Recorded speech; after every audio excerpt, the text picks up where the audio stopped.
Hello. Let's face it, creating good content can be time-consuming, so you want to make sure as many people as possible enjoy it. In this lesson we'll look at different ways to promote your content, how to create a content marketing calendar, as well as ways to increase visibility through owned, earned, and paid channels. Did you know some bloggers recommend you spend as much time promoting your content as you do writing it? With so many people online at any one time, making sure you are promoting content well is essential to helping it reach a larger audience. Imagine if Ryan, a pet toy store owner, just spent a lot of time and effort creating an entertaining content piece about how to teach old dogs new tricks.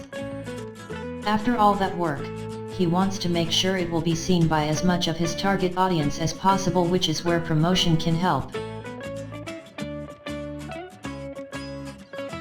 For Ryan, the key to his content promotion strategy is understanding where his audience spends their time online.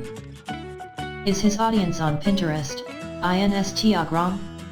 Do his customers watch videos on YouTube, or do they prefer to browse blogs?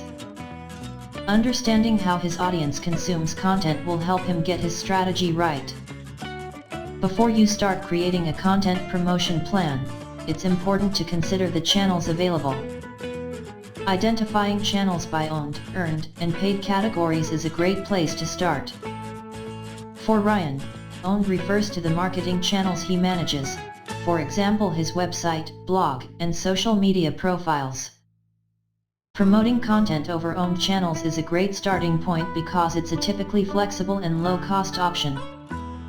Earned channels refers to anything that's picked up by a third party, such as another pet care blogger that shares Ryan's content. Earned channels can boost the reach of content and add credibility.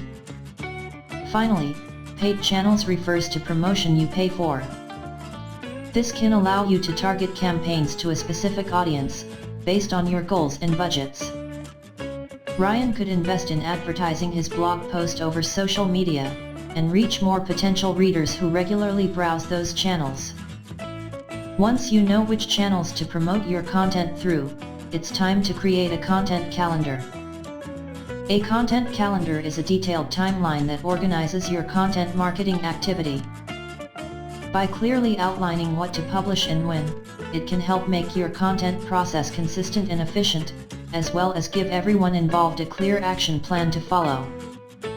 Here are some tips to get you started on your own content calendar. Make it achievable. Your content calendar should include realistic time frames. If it's not achievable, you'll fall behind schedule and your content won't reach its full potential. Highlight key dates. Things like public holidays or relevant events are great for releasing seasonal content. Consider multiple channels.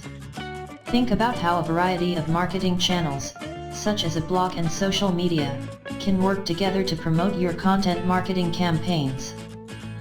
Remember the audience. Clearly define your audience at each stage of the calendar. If you segment your audience, specify which group you are targeting. Explore online tools. There's a variety of free and paid tools available to help you create a calendar, publish content to social media accounts, or collaborate on content with your team. These tools can save you time by automating some of the content creation and distribution process. Now that we've covered how to promote your content online, think about which channels would work best for your business or brand. And consider how a content calendar can maximize the effectiveness of your content marketing campaign. Thanks for watching. Subscribe to our channel for more videos.